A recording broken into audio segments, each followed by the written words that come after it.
and the bullets are in another drawer, but she was going to defend herself from the intruder.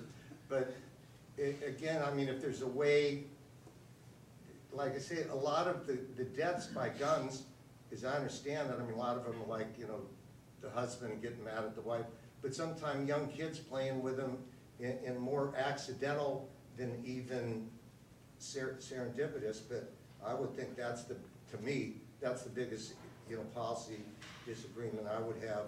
I think with Libertarians and with Bob, probably we could get the, you know, government spending where it should go, but I think that's one that's really pretty, you know, there's different, you know, points of view. And like I said, I think the gun constituency, by and large, very visceral. Although we passed a gun bill registering handguns, I think, after Bobby Kennedy was killed, and it only caused a ripple. We did away or did something about assault weapons, and 3 of the so-called semi-rural guys that voted for it, they didn't get beat. But, you know, it's a very visceral issue, and I think it's a lot of times that, I think, my opinion, that probably none of you even remember, but Governor Nugent, in my opinion, beat Mayor Tom Bradley for the governorship because Tom ran on, and it was a handgun ban, which, you know, some people, you know, you're going to ban a handgun, next thing I can't go hunting with my kid. And so, anyway, I don't see a lot of agreement with us on that, but that's just the way it looks. It is a very visceral issue. You're dealing with a fundamental human need or human desire to be able to defend oneself. And I'd write a column for the Atlanta paper, and for a while after I left the Congress, I had a radio show. And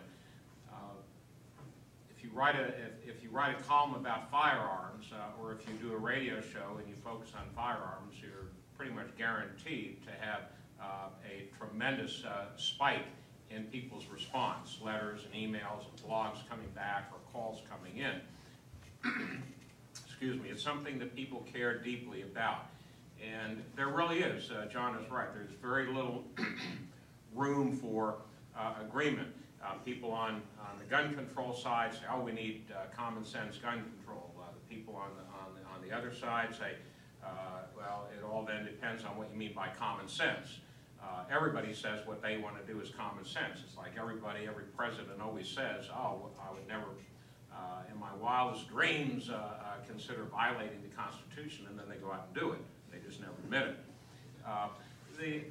The fact of the matter is that there is a Second Amendment that we have in this country, and it does, as the Supreme Court, in my view, correctly ruled 3 years ago in the Heller decision involving the District of Columbia gun ban, that the wording of the Second Amendment and the intent behind it was to guarantee the individual the right to bear arms, to have a firearm. Now, there are some that take that to an extreme, that means any type of firearm that they want, from fully automatic to literally bazookas and all sorts of stuff. The NRA and the more rational folks understand, as, for example, I forget, it may have been Justice Scalia in this instance that wrote the Heller decision. He said that's not really the appropriate view of the interpretation of the Second Amendment. It was designed to ensure that the militia, which at the time was all able-bodied men in the community, would be able to have, free from the government taking away from them, a firearm that would be in normal use, considered for use by the militia. Which means, you know, in those days a musket or a flintlock, and today would mean a pistol or a rifle, not a military weapon in the sense that the modern military uses weapons, fully automatic and so forth. Finally, in terms of how the government might enforce very strict gun control, John is right. I mean, how would you do that? We saw a very small indication of that in the immediate aftermath of Hurricane Katrina in New Orleans, where the local police chief just arbitrarily and very improperly said, you know, we're going to take everybody's guns away, and set out to do it. And there is film footage of this and stories of police literally going into people's houses and wrestling guns away from them. These are law-abiding citizens, and taking away their ability to defend themselves in a completely, for at least several days, their lawless and very dangerous environment. So it does present very serious problems of do we want to see that sort of overbearing police presence? Do we want that right taken away from people? You know, the people in the courts have said no, at least up to this point. Now, they have not opened the door to, you know, completely free access to all sorts of firearms. And most folks, even those with the NRA and so forth, understand that.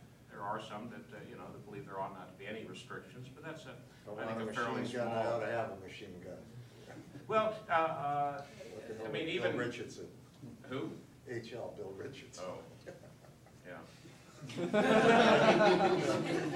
Gun owners of California. My fifth question is whether you believe there is agreement between left-leaning liberals and Tea Parties and Libertarians on the issue of either illegal, either immigration or civil marriage, including but not limiting same-sex marriage, plural marriage, other types of marriage, transgender marriage, if there's any overlap there. Well, yeah, I mean, I can't, you know, speak for, I mean, I'm not going to speak for myself.